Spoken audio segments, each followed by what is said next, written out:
Chinea el clavel de la tarde, cuando busca tu boca mi adiós. Serpenteó el cascabel de la siesta y allí mismo plantamos la flor. Esa flor que ni lágrimas quedan, se fue con el polvo de la cerrazón. Por el largo camino del viento se apagó de a poquito el fogón. Volarán las cenizas del alma con el último grito del sol, y el arroyo Nahuel de la Pampa abrirá el mar pidiendo la vuelta. Y así será tiempo ayer, imposible volver a regresar.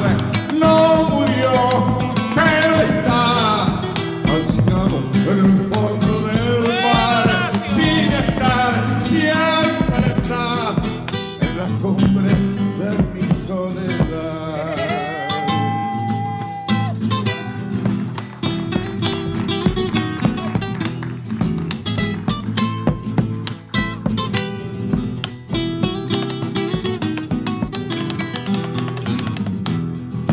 Si el silencio estuviera callado cuando gritan la noche sin voz, se arrojara por estos barrancos el salitre de la desazón, si el infame temblor de los tiempos no abriera la tierra, reiría con vos. Se deshoja de olvido el sauce y ni un solo nidito en mi cruz. Se hace añicos la nieve en el patio y hasta un poncho de escarcha tejió.